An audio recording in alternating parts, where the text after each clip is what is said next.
The funding for this video is provided by the amazing members of my Patreon.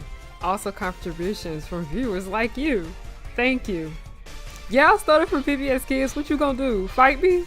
Anyway, roll the video. Come on, boys, get loud. 'Cause when the music starts bumping, the whole place will be jumping.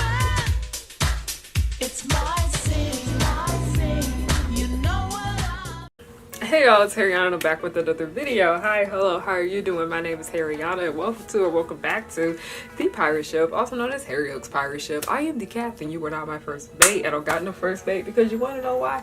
Bring your ear closer to the speaker so you can hear me clearly. Nobody's worthy of being the first mate, but hi, hello, how are you guys doing? My name is Harriana and I like to make content based off nostalgia and family and children's entertainment and all the issues that I find within those spaces. Now today, this is actually something that I planned to do a few days ago, but I got my period, and let's just say that was that.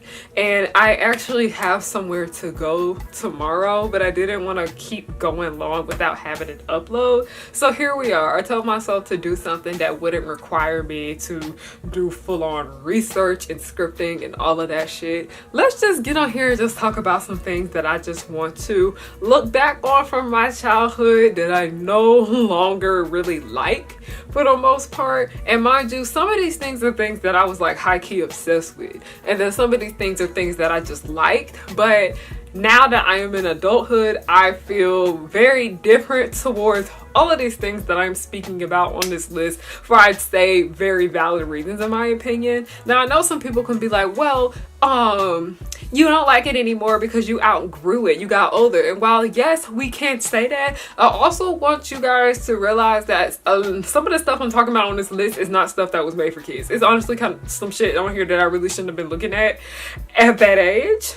So with that being said, I'm gonna go ahead and pull up the list that I have made on my phone. Mind you, when I went to the Nimona screening, they had like miraculous stickers in here. So I got Tiki on my phone, y'all. Isn't she a cutie? Isn't she adorable? She a baddie, she knows she a 10. So I'm gonna go ahead and get started. And mind you, I'm just gonna go ahead and make a disclaimer that these are just my opinions. These are just my thoughts, my opinions. Just because I no longer like these things that much, or I don't really care for them anymore, that really should not impact how you feel about these things. If you still like these things on this list, great, good for you. This is just my opinion. This is just how I personally feel about these things. So let's go ahead and begin. I personally don't want this video to be too long, but knowing me, knowing that I can fucking talk, it's probably gonna go on for a while. So the first one we have on the list is Teen Titans Trouble in Tokyo. I did not like this movie. Woo! And mind you, I was like hardcore obsessed with this film. So you guys don't know what Teen Titans Trouble in Tokyo is, and I'm kind of surprised to find out a lot of people don't know what that is, but Cartoon Network don't really play it like that, and I don't really see anybody really talk about it anymore. And there's one day I low-key just want to sit and just dissect the issues with this film because it has a lot of them. But here, long story short, it's weak. It's weak as hell. If you don't know what Trouble in Tokyo is, Trouble in Tokyo, I say, is the official ending of the Teen Titans 2003 series. They say it's the official ending, and then sometimes they say the ending where Tara's ass came back in the end was the ending. I don't know. Who cares anymore at this point? It's been done. It's been like almost 20 years since that shit has came out. Like the first episode of that, not like 20 years since this. But moving forward, basically Trouble in Tokyo is basically there is just this disaster that's going on in Jump City, and the team, that being the Teen Titans, they realize that they need to go to Tokyo to get to the bottom of that shit. And mind you, y'all know how I kind of have my issues with the Miraculous New York special, and I hate the fact that that show always fucking comes up. But I have my issues with the Miraculous New York special, but also I noticed a bit of this problem when it came to like Descendants 2, is that so much of that movie just like focused on two people's relationship. Because the Miraculous New York special, it was so much with Adrian and Marinette's relationship that I just no longer give a fuck about. And then in Descendants, it was just so much about Ben and Mal's relationship, and it's just like, it was just them bickering back and forth, and then they got to get together, and it was just, it was annoying. It was honestly really so fucking annoying. With Teen Titans Trouble in Tokyo, while this movie is supposedly about like the team going to Tokyo to solve a case and all of that shit, it really was just to officially put Starfire and Robin together. It was. And mind you, I was a hardcore Rob Star shipper growing up, okay? I loved him. I loved me some Rob Star. I can't stand that ship now, okay? I no longer ship them, and I will not elaborate on it, so please do not ask in the comment section, because I'm not about to argue with y'all about why I no longer like this ship and I no longer really care for it all that much, because the red flags are there, the red flags are flagging. But I realized that so much of the story just like focuses on Starfire and Robin just getting together and then ping-ponging them together, but also it has to do with Robin being framed for like a crime and everybody hating him and seeing him as this criminal. But the Teen Titans forget that there are 5 main leads in this show. Like, did y'all forget that there are 5 main leads in the show? Did you guys forget that Raven, Cyborg, and Beast Boy were there? Because sometimes it honestly felt like the show forgot they were there. And then they came and brought Beast Boy, Raven, and Cyborg in for like comic relief and this and that and the third. But I don't really feel like this movie did those 3 characters justice at all. Also, this movie has Starfire doing shit in it that I really didn't fucking like. Because that entire thing where she just randomly grabbed that guy and kissed him, I realized how fucked up that actually is now that I'm grown. Because when we were younger, we used to sit here and laugh at that. But now that I'm grown, because it's like she did that shit in front of Robin and everything too. And then I'm like, are we not talking about how wrong that was? Like, there was just some creative decisions that I did not like with what they did to Starfire here. Mind you, that Starfire is my favorite superhero of all time, okay? Like, I literally idolized her when I was a little girl. I still idolize her now. I love Coriander. I adore her so much, but I was not feeling so much of her characterization here in this movie, because it just kind of like, I felt like this movie just kind of reduced her down to like being Robin's like little lovesick puppy, when Corey is much more than that. She literally is much more than that. And then also Cyborg and Beast Boy, they just kind of were there as like, comic relief, whatever. Raven just low-key felt pointless. The 3 of them, they deserved a better movie. But also, this movie just felt like anime. And when I say that it felt like anime, mind you that the Teen Titans 2003 is heavily inspired by anime. We know that. That's not that's like something we all know. That is something we all recognize. But this movie just low-key felt like it wanted to put every single last anime trope in here. And then I remember I made this joke when I was talking about how much I couldn't stand the Miraculous New York special. I hate the fact that I keep bringing this shit up, but I realized so many of the overlapping flaws. But I said, why does the Miraculous New York special feel like a 10 fun facts about America like video? And I felt like that is what Teen Titans Trouble in Tokyo was given at times. And I was just like, who is didn't age well, did not age well to me. I know a lot of people still really like this movie, and if you ship Robin and Starfire still, you may like it too. But if mind you, Starfire is my favorite character and I didn't like what they did for her here, but if your favorite characters are Cyborg, Beast Boy, and Raven, this movie most likely doesn't do them any justice. If you're a Dick Grayson stan, you'll probably like this movie. Robin in this version gets on my damn nerves. Now, I was actually talking to Chalixion. I was talking to Chalixion about this, and we were just like, this version of Robin, I can't do him. I can't do him. But yeah, that is Teen Titans Trouble in Tokyo. Let me move on to the next thing that I enjoyed a lot as a kid that I no longer care for. Next, we have a book. So I did like a mix of just TV shows, movies, and books. This one is called The Watsons Go to Birmingham 1965. Woo! Okay. Basically, a lot of black children grew up, reading this book. I did. Mind you that a lot of us just grew up reading Christopher Paul Curtis's books all the time, and a lot of his books just focused on like blackness and growing up and family and all of that jazz.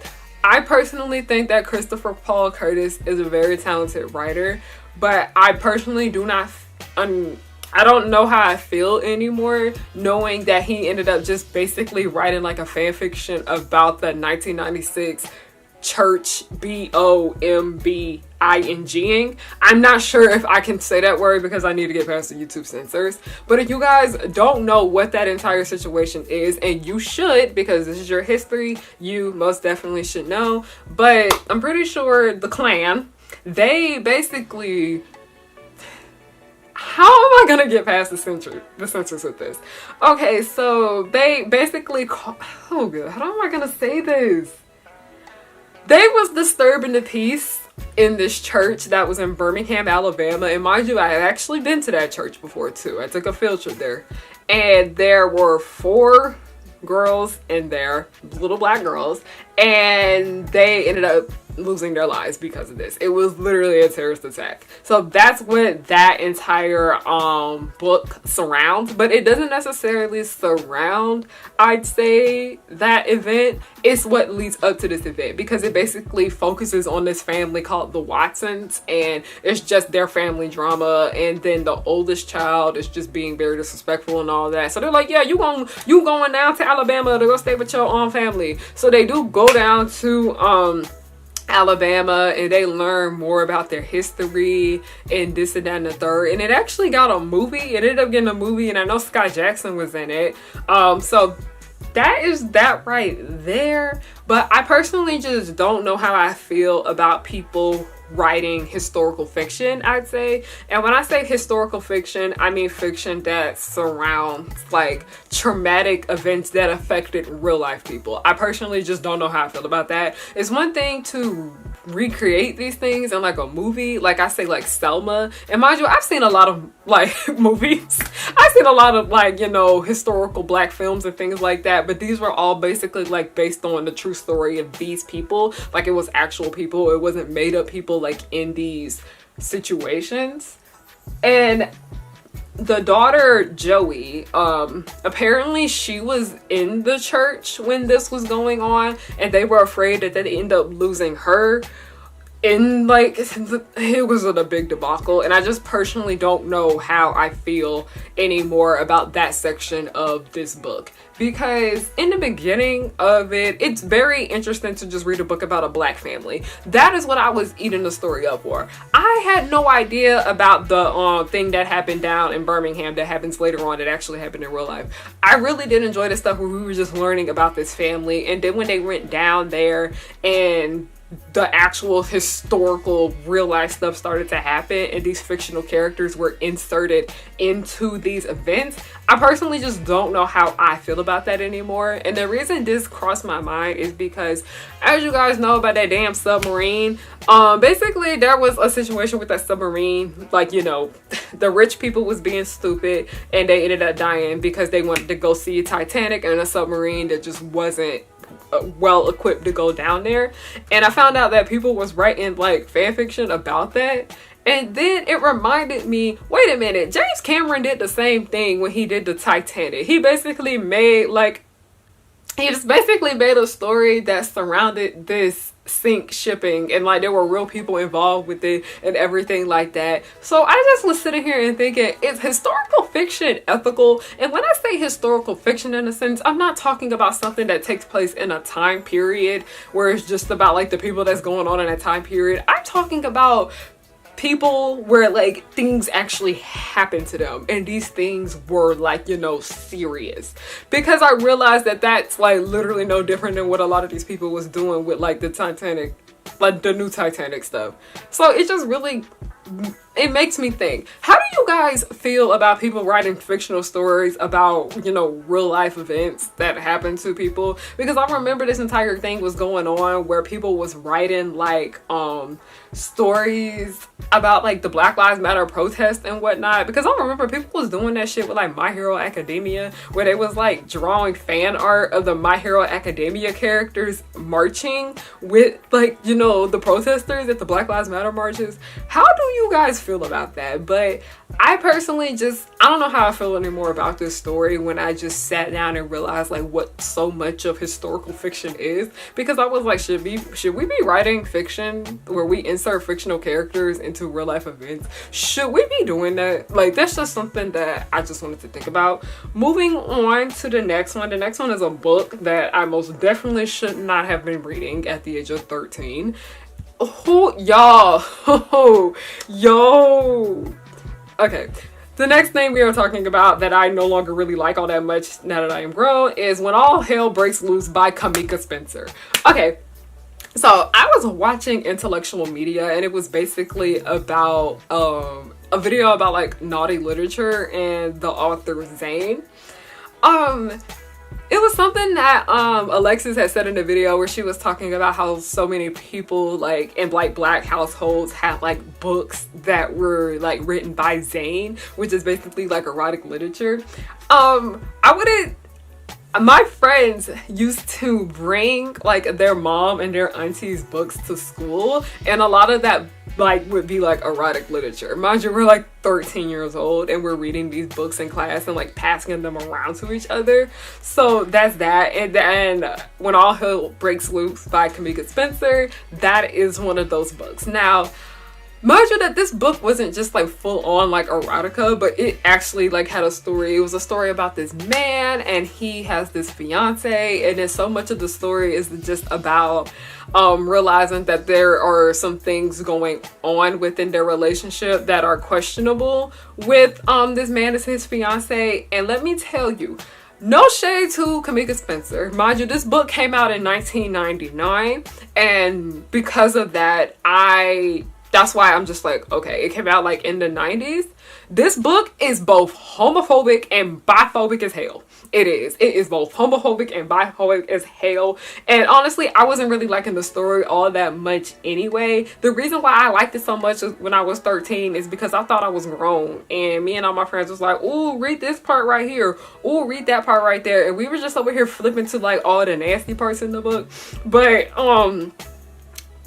when I actually like grabbed my friend's book and I actually started to read it, I realized that there were some things in here that, oh, it actually has a story. I thought it was just nasty. So, whew. Okay, so I realized that I should read you guys some of this book, mind you, because like I said, this is a book that a lot of people have never heard of, okay? A lot of people have never heard of this book, but I do want to give some context to it as to why I said the things that I did, because a lot of people have read The Watsons Go to Birmingham, and it is a lot more accessible. But here, this is a section that I'm going to read to you guys, because this is the part where I was just like, oh, this is actually kind of worse than I remember. It's been 4 days since I found Adrian and Carla in bed together. Adrian only called once since it happened, but fuck her. I don't want to hear her voice or see her face. I finally decided to tell my family that the wedding has been called off. They are on their way over now. At first, I couldn't say it. To think that the woman you are in love with is bisexual is not entertaining a thought, especially for a man, because sometimes we wake up in the morning just to make a woman's day. Women can't handle shit like this because they talk about it and read about it all the time. Men, on the other hand, are different. We make joke about these kinds of situations, but to actually know your woman cares more about another woman than a man is unreal. Real men don't talk about men sleeping with men or women sleeping with women. We consider women like Adrian as women who can't handle a good, strong, sexually active man. She's weak and lacking in our minds. I had reminisced on this book and I just randomly thought about it, and I was like, wait a minute, I remember something happened in that book that I necessarily do not agree with. So my ass went onto the Internet Archive and read the book, and oh Jesus, it's actually worse than I remembered. The book is biphobic as hell. There is a bit of transphobia in it too, just as well. But basically the big twist in the story When All Hell Breaks Loose is that the main character, he finds out that his fiance is bisexual. Now how he ends up finding out that this woman is bisexual is because he ends up finding her in bed with another woman who he misgenders. And mind you, he is more angry with the fact that she is bi versus the fact that she cheated on him. Like, he is more disgusted with the fact that she is interested in women than her cheating on him. So that is like, whoo, okay. And I just personally didn't like how this book just villainized this bisexual woman so much. And it just kind of leads to like a lot of this stigma of people just villainizing bisexual women in general, because there is this constant thing about, oh, bisexual women cheat all the time. They're gonna cheat on you with a woman, this and that and the third. And that's basically like what this book did. And that is just kind of like really interesting and sad myth that just goes on a lot in our community, especially within the Black community too, that so many people say all this horrible things about bisexual women, and it just isn't engraved in our literature. And like I said, this book is a product of its time. It came out in 1999.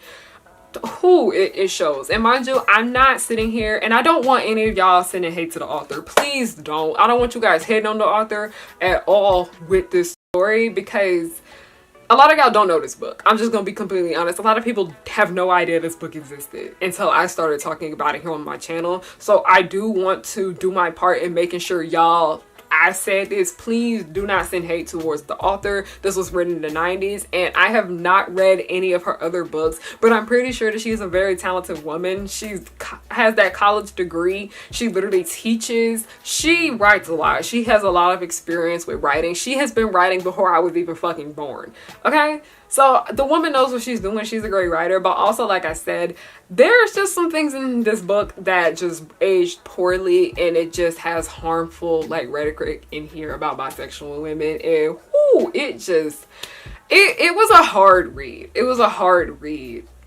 And it's honestly, it just made me sympathize for the woman a lot, because the story was just like villainizing her and everybody was just hating her for this. And I was like, y'all are literally more angry with the fact that she likes women over the fact that she cheated. Like, okay, anyways, moving forward. Okay, Tangled. I'm gonna be honest, I think it has to do with the fact that I used to be obsessed with Tangled. Like, it was annoying. I was an annoying ass Tangled stan. I personally just, I find it annoying now. I think Tangled is just one of those things where I was just too obsessed with it. And sometimes I'm like, if I'm too into something, it makes me just turn against it. I don't know. But Tangled was something that I was really obsessed with. And then, like, as a teenager, and then when I rewatched it as an adult, I did not enjoy it. I really did not. I did not. I really didn't. I thought the songs were eh. I can't stand that snuggly duckling scene. Y'all tried to get on me because I said I didn't like that scene. I can't stand it. I didn't like it then. I don't like it now. It just annoyed me more. I think it looks beautiful. The light scene is great, but I don't know. It's just not it for me. I just find it kind of bland.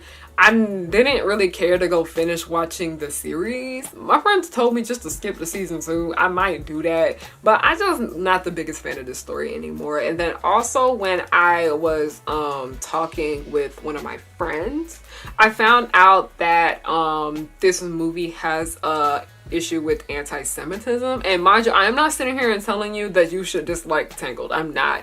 But once I actually sat down and realized that there was a lot of anti-Semitism within Tangled, and mind you that I did do my research on that. I did read up on it back in December when there was just so much anti-Semitic rhetoric being spread around by Kanye. Oh, Jesus, that was terrible. But when I actually did get educated on this and realized that Disney, in fact, does have an issue with anti-Semitism, and the fact that it happened in, like, the 2010s, that's recent, I was like, oh, okay. So once I just realized that, and then mind you, I was already kind of falling out with the story too, because this was after I rewatched Tangled as an adult and realizing that I wasn't feeling it all that much. But it's just bland to me. I'm just not the biggest fan of it anymore, and that's okay. That's okay. You outgrow things. And you still like Tangled, good for you. You do you, boo. But it's just it's funny because the only song that I really like in this movie now is the song that played during the ending credits by Grace Potter. Like that song that played during the ending credits. That's like the only song I like in here now. But Tangled, it's just not for me. It's just not my movie. I like movies that came out around like that started like the new Disney Renaissance, and a lot of people cared more. I just personally care more about The Princess and the Frog. I cared more about Wreck-It Ralph. The Tangled, it's just not my cup of tea anymore. Okay, moving on next. Y'all should know this one. The Fairly Odd Parents. This did not age well. And this was before Poof was born, because a lot of people say that the Fairly Odd Parents started to go downhill when Poof was born, and then some people say that the Fairly Odd Parents started to go downhill when Sparky was brought into the family, and then some people say that the Fairly Odd Parents went downhill when they put Chloe in the show. Y'all was too nasty to Chloe, I didn't forget that. But honestly, the show has an overall issue in general, and it's because it just makes jokes about, I can't say the word because I'm gonna get demonetized, but like, let's just say the brutalization of Timmy Turner. Let's just say that. I don't like Vicky as a character. There's just, Jesus. The way Timmy's parents treat him bothers me, and I understand it's supposed to be over the top and this and that and the third. I hate the way that Timmy's parents treat him, and then also learning the way why they're like that, where they're just like, oh, we want to spend time with Timmy, this and that and the third, but then also they're like, oh, but you guys are still like a married couple. You guys shouldn't let your child get in the way of that. And they're like, yeah, let's go hire a babysitter that we did no background check on to watch our son. What? That? Oh, Jesus. I felt like that was just such stupid storytelling in my opinion, but so much of this show is just making jokes around just the brutalization of all of these people. And it's just like, okay, like I feel uncomfortable. And there are moments in this series that I think age well. This show has some big ass misogyny problem. I'll go ahead and say it. This show has a fat ass problem with misogyny, and I really don't like what this show did to Trixie and Veronica. Butch Hartman. Butch Hartman, you gonna get chose one day. You gonna pay for what you did to Trixie Tang, Butch Hartman. Okay? You gonna pay. Butch Hartman gonna pay for a lot of stuff, okay? You gonna pay for what you did to the Tooth Fairy. You gonna pay for what you did to, Timmy Turner's mother. You gonna pay for what you did to the Tooth Fairy, especially. You gonna pay for what you did to Wanda. You gonna pay for what you did to Wanda. I'm just not the biggest fan of this series anymore. There are moments in it that I think are great and funny and did age well, but so much of this show just did not age well. And also, the show had racist shit in it too. Are we surprised? No. Like, a whole bunch of Nicktoons from this era had microaggressions and just full-on racist shit in here too. There are moments in this show where it is so fucking racist. I just sit here and I just feel uncomfortable, and I'm just like, all right. Okay, that was that. There were some moments like that in Tea Time's Trouble in Tokyo too that I'm just not going to get into. But the Fairly Odd Parents, it's not my cup of tea, and that's okay. I just outgrew the series. If you still like the Fairly Odd Parents, comment down below. But honestly, I'm going to be completely honest. The Fairly Odd Parents is one of those series that I feel like so many people's opinions have changed on. Because you know how sometimes we had these things where we look back on our childhood and we still feel pretty much the same about it, or still feel pretty much the same about like the early seasons. When it comes to a lot of these shows in general, I'd say like overall how people feel about them, I'd say like Hey Arnold, and I'd say like My Life as a Teenage Robot, and even I say All Grown Up is more well received now than it was back then. It's honestly like a cult classic now. When I literally, so many people love All Grown Up stands over here, okay? Comment down below who you love All Grown Up and who your favorite character is. Mine is Lil, because that was me when I was 11. But this one show in particular is a series where I'm just like, so many people's opinions have changed strongly on it. And I really feel like part of that has to do with them not even trying to pretend like these issues are not here, because Butch Hartman is such a fucking bitch. Like, I'm telling you, when I tell you, Butch Hartman, Thomas Ashton, and Sam Levinson, ooh, them three right there, like the same person, the same freaking person in like a different font, okay? Different fonts. They are so similar. Who? Issues there. Issues. Ooh, Jesus, no. But I feel like because of Butch Hartman being who he is, that is why so many people just don't even really hold back on their opinions when it comes to the Fairly Odd Parents. It's just, I personally don't think it aged well. A lot of the animation is great. Like, the people that animated the show, y'all ate with that. It's beautifully animated, aside from like that racist stuff that was in there. But I just don't think, it's just so many things about it that just bother me.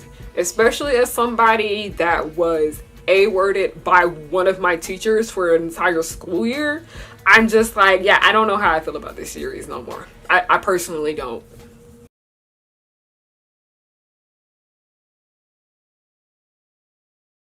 Hi everyone, the captain here. I just wanted to get on here real quick and tell you guys thank you so much for your support. I have gotten so much fan art from you guys, and I've met plenty of y'all in person at the conventions that I have been at. And also, thank you guys so much for coming to the panels that I host. It means so much to me. You guys are so great. I appreciate every little last bit of support you guys give me. Thank you, thank you, thank you. I can say thank you 100 times, but I truly do mean it. Thank you.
Next, just want to surprise you if you guys watched my videos before, but sorry, I was trying to see how much time we got on here. Damn, I've been talking for a minute. Totally Spies.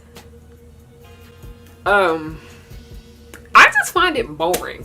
I just personally find it boring, and then there's a lot of weird stuff in here where I'm just like, whoo, okay, yeah.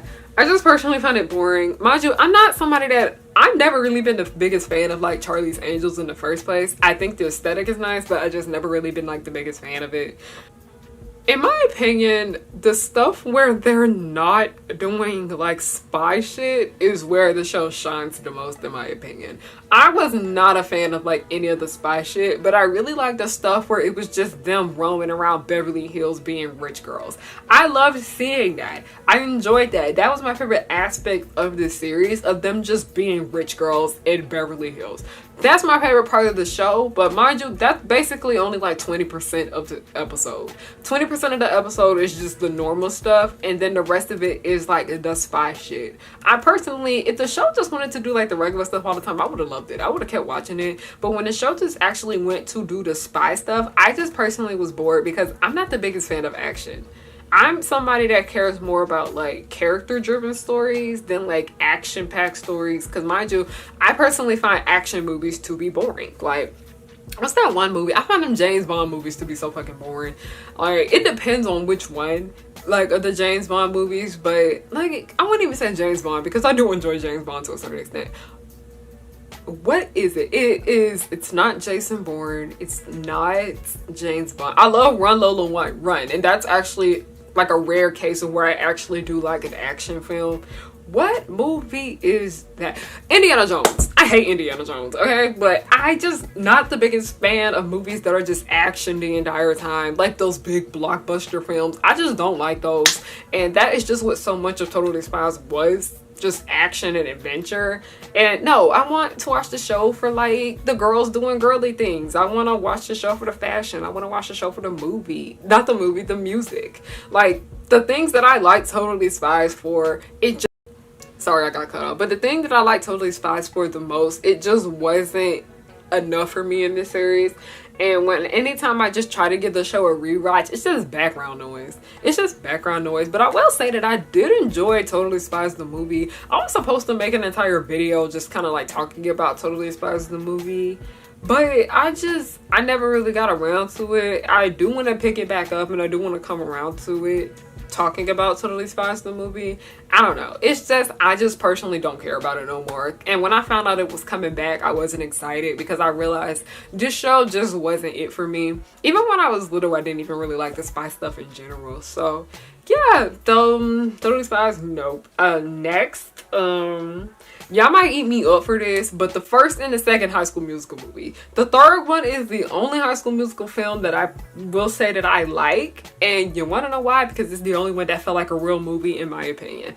High School Musical is something that is a cultural phenomenon. I remember when I was watching MTV and they were doing the I Love the 2000s thing where they broke down iconic events from like every year. When they got to like the year 2006, High School Musical was talked about. That's how fucking big it was. I didn't even realize that. And I remember one of my college professors, he was telling me, mind you, he is like 10 years older than me. He was over here talking about how like High School Musical was like a big thing for them. And I was little in elementary school, and I'm pretty sure he was like in college when that came out. So High School Musical is like a big deal. There's just no clocking it, no questioning it. I literally met Corbin Bleu when I was little. I plan on making a video about this short film called I Owe My Life to Corbin Bleu. I will do it. I got y'all on that. I will do that because I was supposed to make that movie. I was supposed to make that video like last year and I just never did it. I have a list of videos that I personally just want to make and I never get around to. That was one of them. But High School Musical, in my opinion, I feel like it is very overrated, but also social media has made me just kind of dislike the first two movies specifically because I have seen so many bad takes about the first two High School Musical films. I specifically have. I find some of the characters to be insufferable. I am not a Sharpay fan. I never liked her when I was little. I still don't like her now. I pretty much like Troy is low-key insufferable to a certain extent. When it comes to High School Musical, I really did like the music. I still love the music, but the writing in the first two movies just bothers me. The writing in the first two movies just bothers me because so much of it feels like nothing is happening until I say like the last third of the film. The third movie, in my opinion, is the most well-written one because it actually feels like it's paced like a movie. But mind you, that movie was put in theaters. These two, the first two, were put on TV. They were put on Disney Channel. And I understand that. So, of course, when things are going to be in the theater, the quality is going to be better. But just because it was a made-for-TV movie did not excuse that lackluster writing. I'm sorry. That just because it was put on TV did not excuse that. I just personally feel like the first two movies are not that well written. And a lot of people like to argue and say that the second High School Musical movie is the best one. And if you believe that, you most definitely are entitled to your opinion. But the reason why so many people like the second High School Musical movie is because of the aesthetic. Y'all like the music, and that's fine. The songs are great. You like the fashion. You like the way it looks. You like the music. That story, that writing was not good. I was just like, and then it was just a whole bunch of like stupid random shit happening for like no reason. Big random things just came and went. Like, the first two movies just felt like a whole bunch of nothing happening until the last third. And I can't stand that. Like, I honestly can't fucking stand that. I just wasn't the fan of it. I just wasn't. I just wasn't. And mind you, that I'm somebody that likes stories that focused a little bit more on character than it did, you know, the actual like plot. I'm weird. I'm very big on like character driven stories, and I can't argue and say that High School Musical is a character driven story, but so much of it just kind of felt like, okay, this is happening. Okay, but like, what is that contributing? Like, what is that contributing? And then everyone's being an asshole to each other, and the next thing you know, the big blow up happens, and then everyone comes together in the end and celebrates. Like, I feel like the first two movies low-key kind of had like the same plot to a certain extent. It's just, mind you, like I said, these movies are made for like 7-year-olds, okay? I was literally in elementary school when all three of these films came out. I was young. I loved the first one too damn much. I've seen the first movie so many times, and I think that's part of the reason why I kind of have like this big ass vendetta against it when I rewatched it as an adult and realized there's just too many issues in here. But the third one was the one I actually saw the least because Disney Channel didn't really play it that much until like years after it came out in theaters, and I had to rent it from the library because we was broke and we didn't go to the movie theater to go see it. But that is like the only High School Musical film that I can find myself rewatching because it's just written better than like the first two in my opinion. And a lot of people were talking about the third movie didn't really have like the best music, and I do agree with that, but it's just when it comes to the writing for the actual story, I thought it was well written. But them first two, that writing, oh Jesus, I just wasn't the biggest fan of it. I wasn't. I most definitely wasn't. And if you like it, cool, that's great, but that's just how I personally feel about High School Musical. I don't know, it's just a lot of things that I look back on from like my childhood that come from Disney Channel, and I'm just like, I don't think I like this anymore. But I didn't really want to focus this video to be too much on, oh, I don't like it anymore, because it wasn't made for me. It's not made for me anymore. That was for me at that time period in my life, and now I can move on and look at something else. But mind you that there are other shows now that I like the shows better for like different reasons that like came from Disney Channel. Because one show in particular that I like more now, but for a different reason, would have to be The Suite Life of Zack and Cody. Because I realized the show shined the most in my opinion when it wasn't about Zack and Cody, when it was about like other people. And it was a quality sitcom, like a sitcom that I would say you could put on right after like the Fresh Prince of Bel-Air went off. Okay, I really do enjoy the show a lot more now, but like and with the exception of like the two main characters, and mind you, I'm not the biggest fan of Dylan and Cole, especially Cole. Ugh. But that, yeah, High School Musical, it's I'm just nuts. I don't care. I'm just over it. I'm over the discourse for sure. People can really run something in the ground for you. Okay, and to end this video off, because y'all ate my ass up. Y'all was mad. This is specifically for like my black followers. Y'all was who. But the last thing on this list that I personally don't like anymore now as an adult would have to be Martin. If you don't know what Martin is like one of like the most popular black sitcoms of like the 90s, and I'm pretty sure it did run in the early 2000s. But Martin is a series that is just like, it stars Martin Lawrence, and it is about his love of his life, Gina, and then Pam is her best friend, and there's all these other characters, and it's just, yeah, I prefer to watch The Wayans Bros now. Like, The Wayans Bros is a show that I never watched growing up, but I love watching it now as an adult. And I feel like The Wayans Bros is honestly what I think Martin could have been a little bit more like. Mind you, The Wayans Bros is not perfect. And mind you that a lot of these black sitcoms from the 90s and 2000s have issues. A lot of my favorite series have issues. Like, anybody that knows me knows that I love watching me some Girlfriends. It's literally my Sex in the City. But the show got issues when it comes to sexuality, and I'm talking about like LGBTQ. Ooh, there's so many problems in here. The characters, you be wanting to punch all of them at some point. All right, and all of you Maya stans that be watching Girlfriends, Maya is not the thing y'all think she is. No, hell no. But moving back to Martin is just a show that I just find annoying. I just find so annoying. I find it very insufferable. There's so much hollering and screaming in every episode, and it just gets to a certain point where I'm just like, okay, I gotta turn this off because you guys are getting irritating. Like how I said that I can't watch too much of the Fresh Prince of Bel-Air in one sitting because everything just gets annoying to me. Like with Dexter's Laboratory just as well. I just can't do it. Like, I just cannot watch too much of that in one sitting because it just gets too annoying. But Martin, I can't even get through like a whole episode because it's just a lot of just misogynoir in this series. There's just too much misogynoir for me here within this show, and there's so much colorism within it. The show is colorist as hell. I do not like the way this series treats Pam whatsoever, because so much of it just has to do with the fact that Pam is dark skinned and they like literally villainize her so much. And I just be sitting here like, no, Pam have every right not to like this bitch. She has every right not to like this nigga. Like, what the fuck? No. Martin is just, I don't like it. I really don't like it. It makes me uncomfortable as a black woman. And mind you, I put up with a lot of bullshit with the way black women are treated in a lot of these black sitcoms, okay? I love the Wayans Bros, but sometimes the way they treat the police officer on the show pisses me off. But overall, I can still sit through it. I can still stomach it.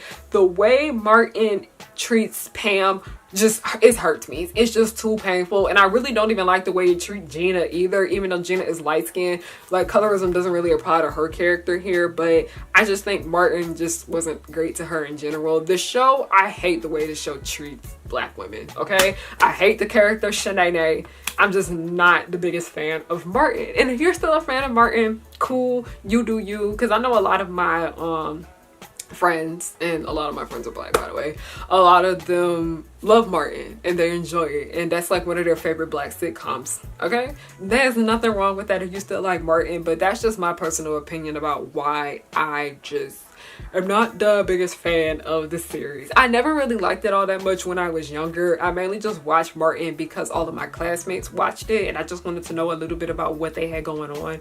And mind you that my parents used to watch Martin, and I just kind of want to know like what my parents watched. Like, my parents watched The Fresh Prince of Bel-Air when I was not born, so I just kind of want to get to know about like things that they like. But I just came to the conclusion as an adult, I don't like the show. I don't have to watch it, and for my reasonings for not liking this series are valid, and yeah, that's that. Thank you guys so much for watching. When I do videos like this, I still want to have like some context and like substance to them, because a lot of you guys come to my channel because you want to learn, and I do value that, and I do appreciate that, because I am really big on education, and I still want you guys to be able to take something from my videos. I most definitely always want that. And sometimes it's like, okay, you're just talking about cartoons, whatever, but at the end of the day, I still want you guys to be able to learn something about the world when you watch my videos, and I really do hope you guys were able to take something away from this. And I know a lot of you guys don't know what the hell I be talking about in like this video, and you get to learn about other things, so I definitely do appreciate that. Thank you guys so freaking much. And I have some things that I do want to show you that I have coming to shop. I will be right back. Okay, I will be right back. I'm sorry. First, we're gonna start with the new stuff. So some of you guys noticed already if you follow me like on Instagram, and I did post about it like a bit on my Twitter, but that I don't really use all that much. But I have a Moon Girl bonnet coming. I also have a Moon Girl book bag that I don't have in here with me right now, but I do have a Moon Girl bonnet cam, okay? And mind you that my bonnets are most definitely worth the price. They are satin lined, it stay on your head, they're machine wash safe, because I literally just got this out of the washing machine.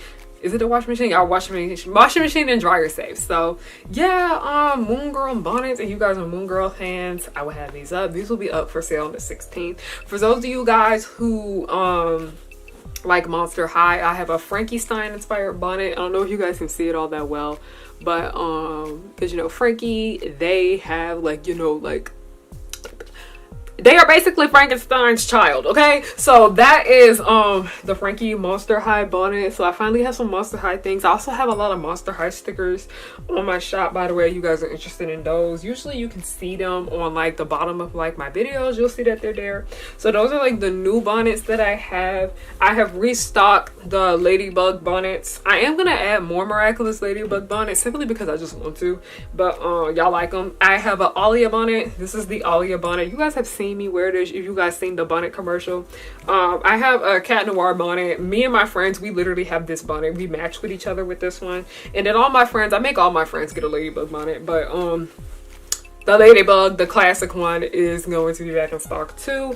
The Cheetah Girls bonnets, by the way, those are going to be up for pre-order. So if you are interested, you will get that, and it will most likely be shipped to you in August. And then moving forward from bonnets, I do have some bags.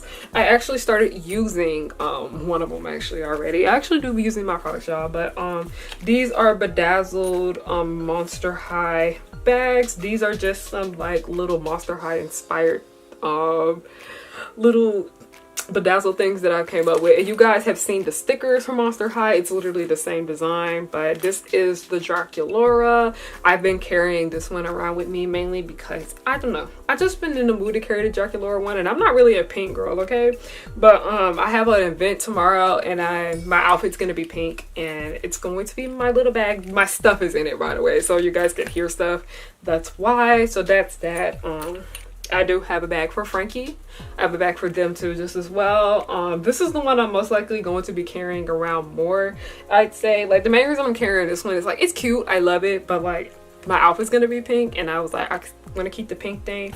But y'all know my favorite color is blue, and I wear like a lot of greens. I'm literally wearing a green shirt right now.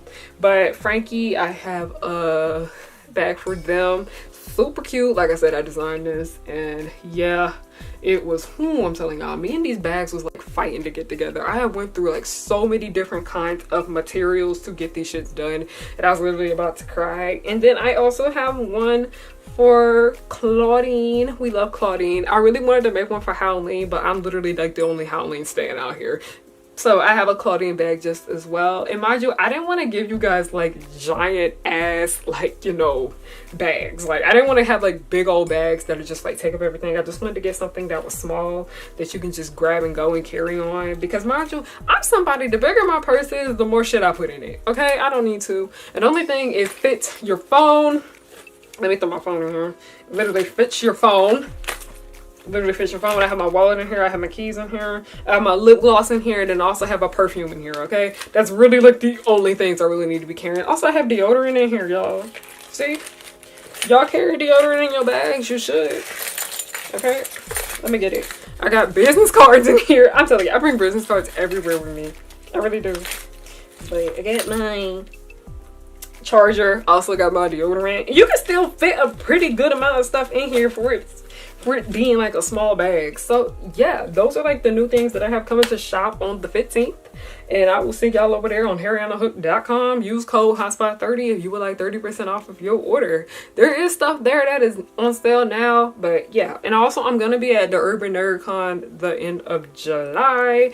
Cannot wait to, you know, go there. I'm going to be doing a panel about The Princess and the Frog, and I most definitely can't wait to do that. So yeah. But yeah, these are the new these are new products. The bags are new products.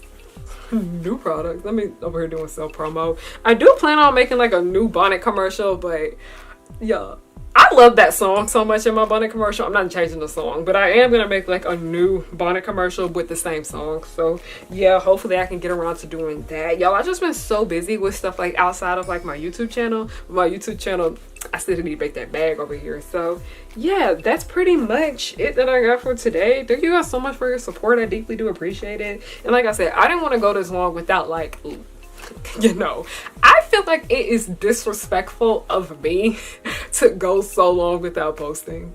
I don't know, it just is. It most definitely is. But those are the new products. These are the things that are back in stock. Where's Alia? Okay, yeah, we love Alia too. This is the bag I'm carrying with me tomorrow. I cannot wait for this event I'm going to tomorrow. Okay, all right. But thank you guys so much for watching, and y'all have a great day, night, or whatever time of the day you're watching this. Just thank you. All right, goodbye. Now that you see, you should beware of the power of three. They come to fight as fast as they can. They're dangerous yet fabulous. Because the Utonium made them eschew. They are the colors of pink, green, and blue. They'll catch you in the blink of an eye and do it all before bedtime. They coming through and fighting.